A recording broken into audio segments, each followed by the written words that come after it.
Brothers and sisters, you're tuned into another episode of the Gospel of Malcolm X podcast.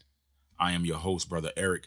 As always, it is my pleasure to be back and in the studio with you once again. I like to take the time out, as I always do, to give a special shout out to all of the supporters of the Gospel of Malcolm X podcast.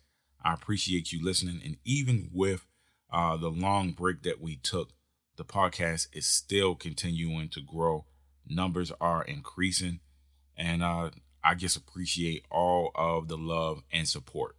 So today's episode may be a little shorter than usual. At least I'm kind of planning it that way. In the words of Diddy himself, I might be doing some scrambling and scraping for shit as I try to find some of the clips that we're going to be launching on the podcast today. So I'm going to, in the last podcast, when I called the spiritual consequence of abusing women, I talked about that there's something going on with this whole Diddy thing that is more of a spiritual nature. We see in everything unfold in the physical realm, but we know that before things unfold in the physical realm, that there's a spiritual precedent that is set. And I talked about the karmic consequences for abusing women, especially in a time like this where we're starting to see the divine feminine principle become more prevalent. And there was one aspect of this that I had forgotten about that I'm going to go into more today. I had learned right around the time of, I guess it was either the Cassie lawsuit or the raids, one of the two, that Sean Combs, P Diddy, has a tattoo on his back. And the tattoo that he has on his back is a tattoo that is associated with Haitian voodoo. And the tattoo is of one of the most powerful deities in Haitian voodoo, whose name is, and I don't like saying these names because they have certain power to them. And I want to show respect to people whose religion that is. So guys, if you are a practitioner of that craft or religion or whatever, I ain't looking for no smoke on it. I'm just putting the story out here for my people in the general overall principle. But the name, as far as I remember, is Erzulie Dantor. And this is one of the most powerful, they say Lua or gods or deities as a part of Haitian voodoo. And it's a very powerful thing for him to have this image tattooed on his back. And from my understanding, and we'll play some clips as well, is that this Lua requires respect, requires service, requires you to be doing the things that she likes. This is a feminine deity. And it's a feminine deity often associated with women, and then also black women as well. With some ties to it's a very religious symbolism. And he went and he tattooed this on his back, which we know a tattoo has a certain kind of imagery. And I don't know if he was practicing Haitian voodoo at some point, which we would assume that he was, if he went and tattooed this on his back. But if you take a symbolism like this and you play with it, something like this, something powerful like this, very powerful thing, and you play with it, and you're putting it on your back, but at the same time you're smacking women around and punching women around, and you stop doing service to this deity, to this Lua, this could wreak havoc on your life. So this is not my expertise. I'm not really an expert in voodoo. However, I did notice, and as we talked about in the last podcast, that there was a underlying theme of disrespect to women, and then something that seemed to be really karmic and really spiritual about how everything was unfolding. Oh, also another thing that is said about Erzulie Dantor, is that basically that this deity could also contribute to like let's either say some people being gay or sexual fetish. And as we know, as a part of Cassie's accusations is that Diddy was basically ordering male prostitutes, etc. So very interesting commonality here, and this has a lot of things written all over it. So I'm going to talk about this some.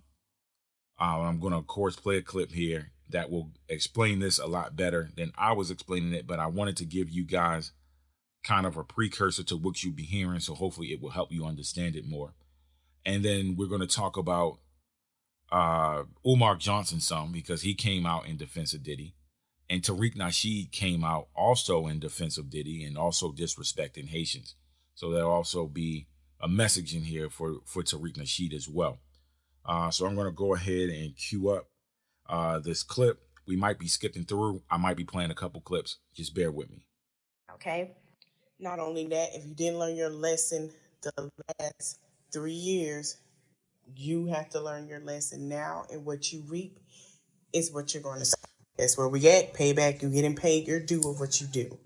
However you do it to people, if you do wrong, you get it back. You do good, you're going to get good. And then the people that do wrong to you that don't fit, they're going to fall off. Let me also credit the YouTube channel that I am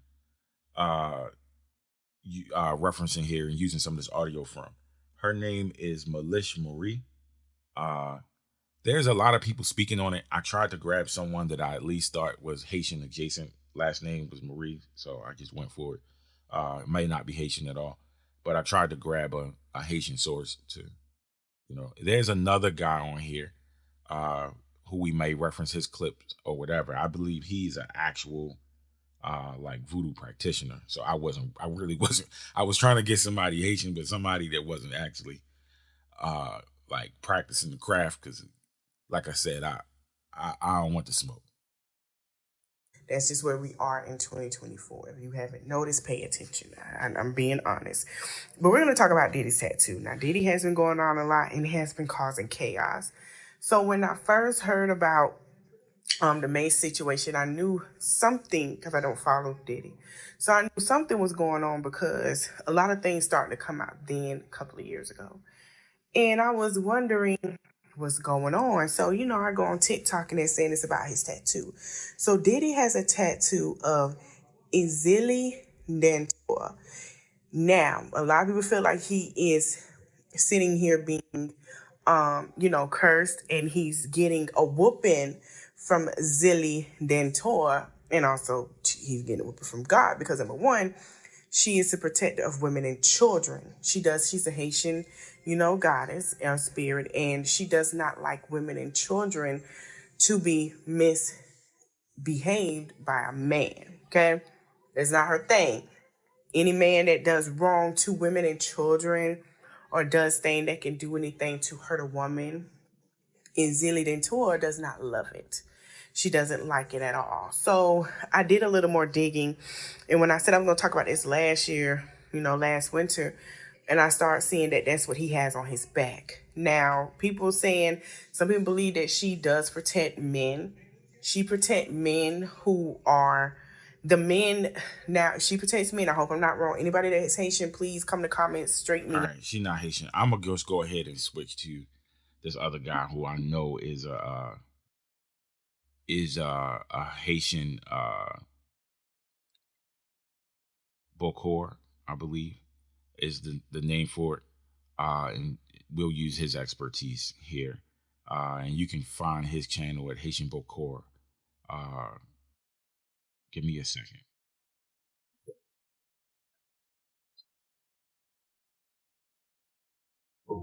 Entertainer, because on video they captured him, what appears to be him, as committing an act of domestic violence. And this video goes back to 2016, they say. Now, I don't want to get into the ins and outs of what happened, nor do I want to get into the legality of what occurred. So consider this video a lesson.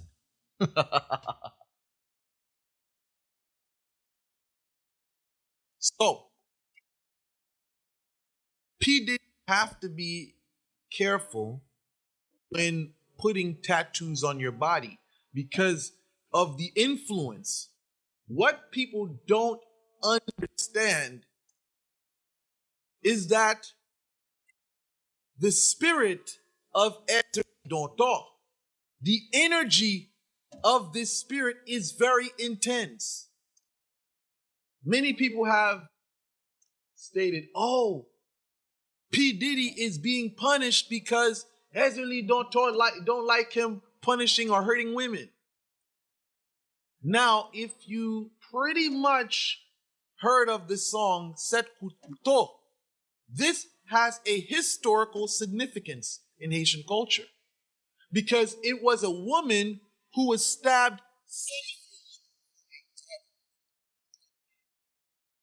abused this young lady.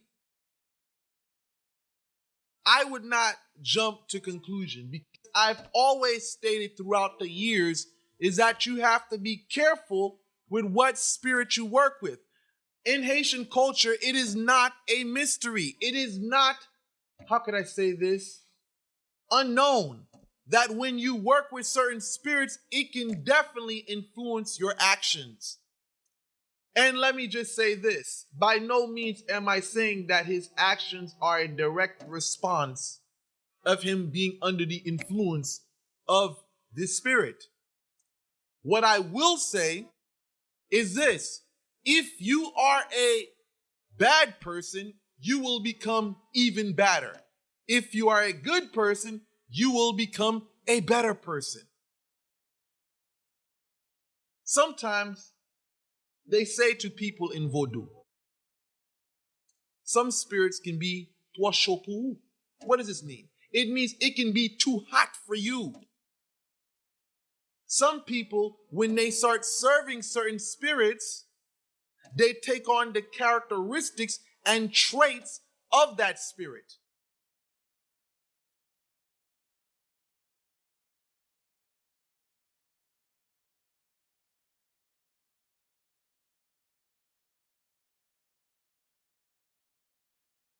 Sorry to interrupt you.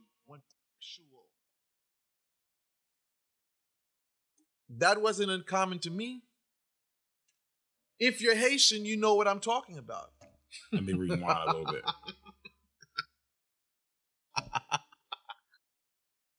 Strong desires. So when people say P. Diddy is bisexual, that wasn't uncommon to me. If you're Haitian, you know what I'm talking about. See, a lot of people are decades behind when it comes to their understanding of this law. I think there was an individual, some guy on the internet, I think he has a crazy afro. He made a video talking about stuff that I felt like he didn't even know what the hell he was talking about. There's a lot of people online that don't know what they're talking about. These people have this pie in the sky view of Haitian Vodou. The reality is there's good law and there's bad law. And the good law can also do evil, just as well as the bad law. And those who we think of as being good, they can be very volatile. I remember there was this lady years ago, I said, Pigal negligent. What do I mean by this? I said, you must not be negligent when you're serving Erzulie Dantor. Now, this was a dark-skinned black woman. She chose to go without feeding Erzulie. She was in an accident with her friend. Her friend broke her legs and her head got cracked because it went into the windshield in a car accident. Now, if this is the beneficent, I love everyone spirit that people are claiming, then I don't know what to tell you. Because in my culture, we know Erzulie Dantor is a loi you don't fuck around with. And that energy can be very dangerous, especially when she goes rogue. When you speak of Erzulie Dantor, there's a flip side to the coin. There is a Erzulie Zierouge that exists within side of Erzulie Dantor. And listen, I'll just say this. A lot of you people have a lot to learn. When it comes to Haitian Vodou, this is bagay gamoun. This is grown man business. This is not a walk in the park like Ifa. This is a whole different animal. This is a very aggressive tradition. And if you don't know what the fuck you're doing, you need to leave this shit the fuck alone. So yeah, so that's that. You guys can check out his channel if you're more interested in that kind of stuff. I'm gonna play one more short, then I'm going to talk about Umar Johnson some, and then Tariq Nasheed, and then I'm going to wrap up. Recently emerged images of Diddy's extensive back tattoo featuring the Haitian deity Erzulie Dantor have ignited a frenzy of conjecture on the internet. Numerous individuals have proposed theories suggesting that Diddy's current legal challenges may stem from provoking the voodoo spirit, known for embodying the power of love but also characterized as an angry mother by certain experts. Given Diddy's purported involvement with female and juvenile accusers, some speculate that Erzulie Dantor is exacting a form of retaliation against the founder of Bad Boy Records. All right, so that is that. Oh man, where is my Umar clip? Let me see if I can find it online. Umar Johnson came out the other day defending P Diddy. And what was kind of interesting about it to me is I kind of feel that I'm suspicious of anyone that's defending Umar. Right? I mean, not defending Umar. I might be suspicious of you if you're defending Umar too. But that's defending Diddy right now. Because I feel like you would have a motive. Okay, so yeah, this is Umar. Basically, what Umar's point is that all of this is happening to Diddy because it's an election season, and that basically, this is something to take your mind off the election, etc., etc. Give me just a second.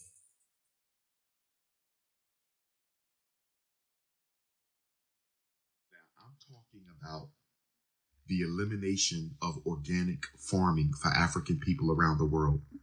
And y'all want to talk about Sean Puffy Combs. I want you to see how low vibrational African people are in this day. We're talking about the possibility of the global white agricultural elite eliminating Black people's access to real food.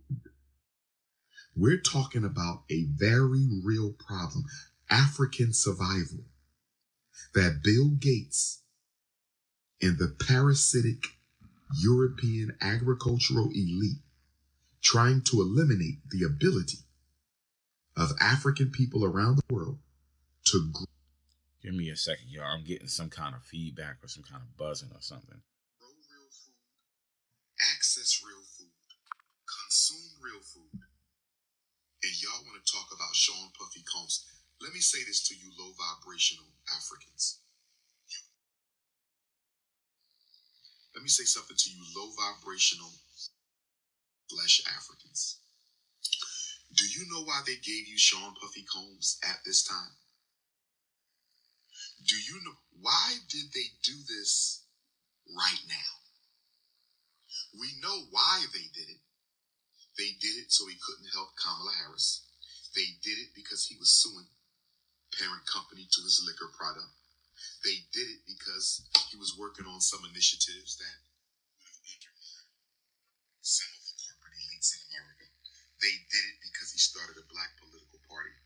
We know why they did it, but you don't know why they did it at this time. I'm talking about the timing, not just the agenda, the timing. You know why they gave black people Puff Daddy during election season?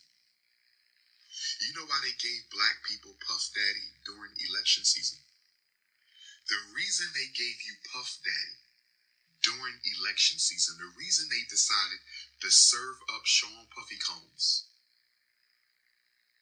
a few weeks before the election is they want to distract you from the laws that they are passing. They want to distract you from the policies that they are enacting. They want to distract you from the initiatives that they are implementing. This is a distraction. And because they know black people love to see black people disgraced, humiliated, and destroyed. They know black people love to see black people disgraced, humiliated, and destroyed. They said, throw them one of their own. Let's lynch another Negro today to send all the black people over here while we take care of business over here. This is a grand distraction. They always do this when they're planning something. Be careful, brothers and sisters, when you hear anybody that's always referring to somebody that's a they, and they don't have a specific organization or governing body that they're talking about. Like, so, because it was Homeland Security that went after Diddy, and they went after him months ago and been building the case, and because it landed at a time that's during or leading up to election season, that this is somehow some type of grand scheme to distract people during the election. No, that was just how things unfolded. And notice here, as men, always be careful when you hear other men that don't expect any form of accountability for themselves, like somebody that's supposed to have built a school 10 years ago has received millions of dollars to do so, and there's still no functioning or operating school.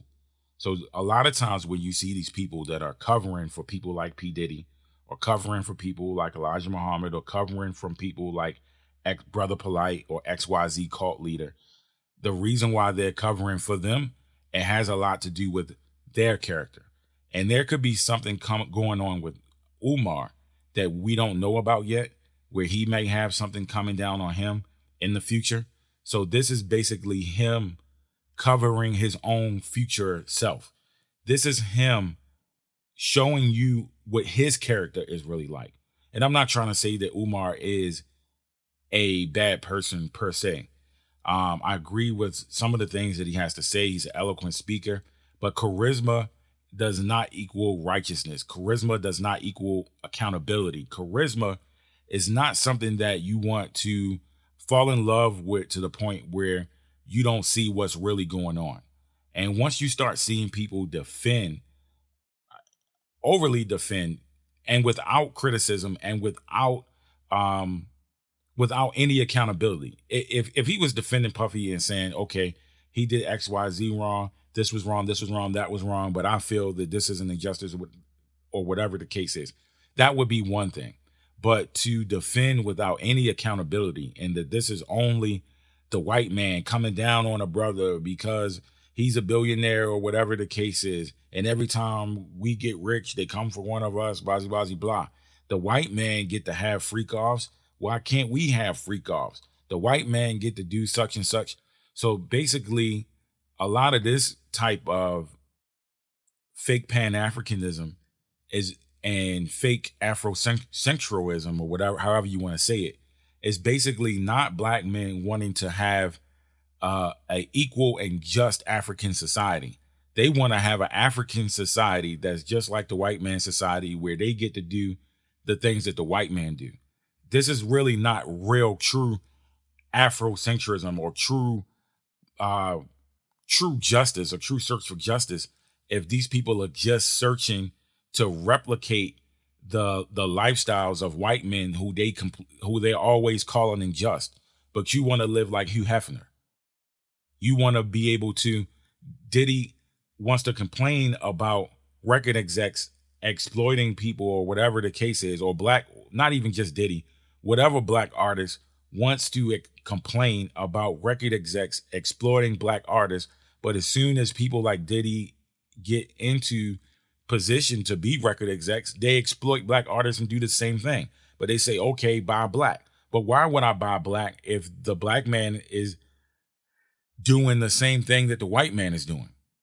In a lot of cases, the black people actually become worse than the white rulers. And this goes back to my point, and I'll reference the Nation of Islam again, that of them calling the white man the devil. And then inside the Nation of Islam, they have a complete dictatorship in which people are in which there's forced labor, essentially slavery. It's actually worse than where the United States was at that time. They become worse white men than the white men. And a lot of this stuff, when you look at these cults and you look at these different type leaders or whatever the case, quote unquote leaders, you'll begin to realize that they are not out for any type of true justice or true equality. They want the exact same thing that the white man has, but with their black face on it. And that is very sick, very problematic. So be careful. Pay close attention to anybody that you seeing step up and defend someone with a character like Sean Combs, because a lot of times it speaks to their character. I'll give one more example and then I'll let this finish playing. The executive that just stepped down, he stepped down the same exact day Diddy stepped down. Kevin Liles. Kevin Liles has been he was a defender of Diddy, number one, was a staunch defender of Diddy, and has been promoting and including a lot of negative music in the culture, not signing any type of conscious or positive acts or anything that would uplift the culture. He's a black executive that knowingly poisoned our culture. And he been at the Diddy parties and he knows what goes on at them. He knows how Diddy has done his artists, etc., and was defending them. He was a black executive himself, probably fucked over some artists himself.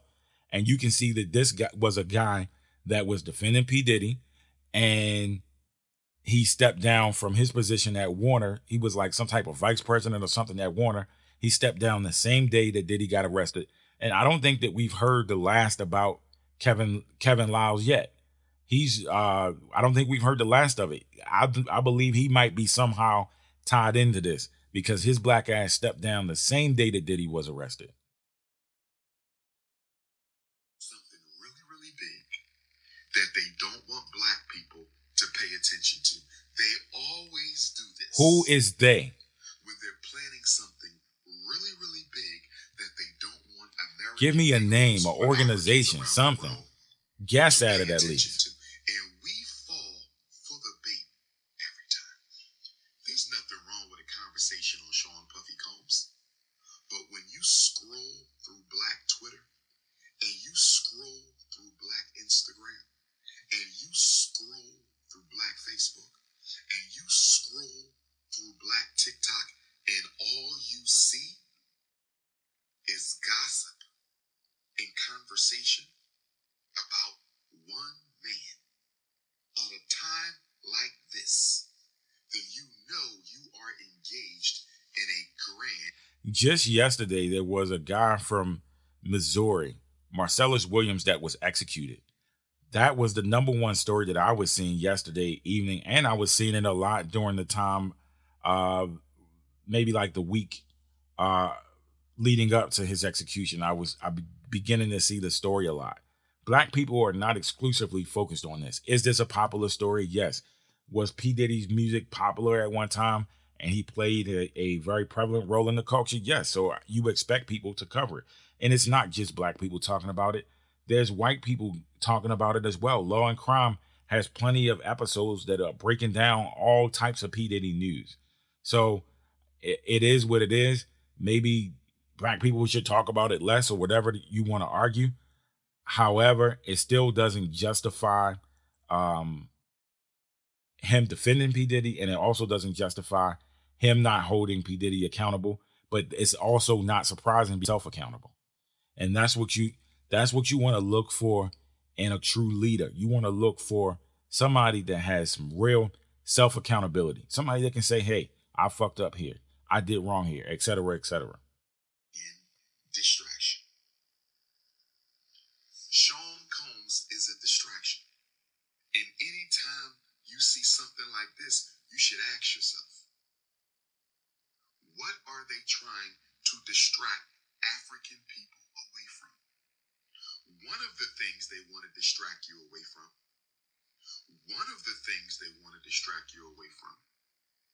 they want to distract you away from the fact that Kamala Harris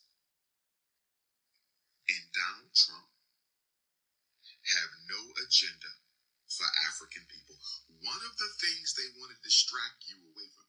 See, before they gave you Sean Puffy Combs on a silver platter, before they broke the news on This is so annoying on so many levels. asking Kamala, what are you going to do for us? Before they broke the news on Sean Combs, we were asking Donald Trump, what are you going to do for us? Before they broke the news on Sean Combs, some of you were saying black people need to consider Jill Stein. Some of you were saying black people need to consider Cornel West. Some of you were saying black people need to consider their own political. And all of that stopped the week that they broke the news, and it just all stopped. Kamala Harris was no longer the most important conversation in the community. Donald Trump was no longer the most important conversation in the community. Oh my gosh, all of this smacking and clapping. The People's Party were no longer the focus of attention. Black people were tuned into. Y'all hear all that smacking and clapping? That's just not me. To do for us. And then all of a sudden, they said black people are having too much political talk. This Dr. Umar Tunde got teenagers talking about a black presidential agenda. This Dr. Umar Tunde got these Gen X's And now you see he's making it about himself. and Gen Zs and millennials focused on politics. We got to dumb these Negroes down.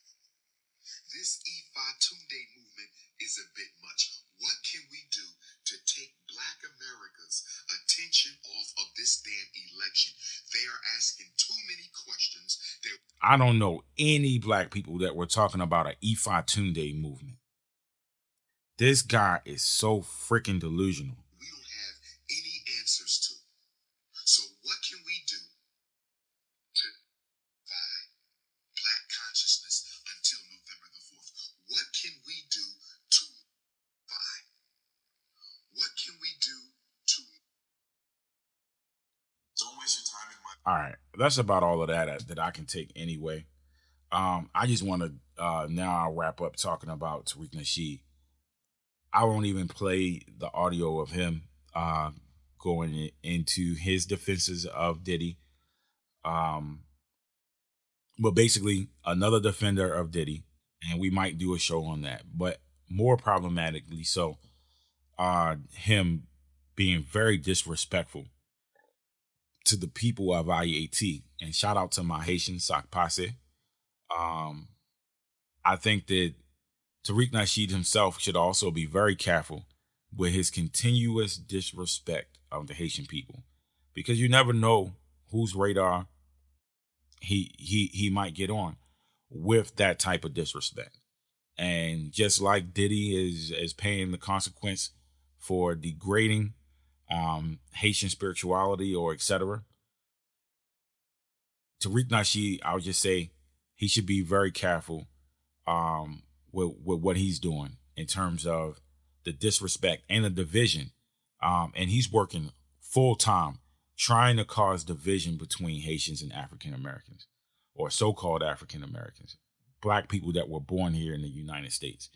That is his goal, is to cause division between black people born here in the United States and black people born anywhere else in the world, because he has an agenda, and I don't know from who. I'm not going to say they got him doing it. I don't know body he's working for. I don't know who his handlers are working for, but who his handlers are. But it's very apparent to me that Tariq Nasheed has some handlers, and he has this agenda of dividing up the black community, especially keeping black people from linking up with other black people internationally. So I think that's going to be it for now, brothers and sisters.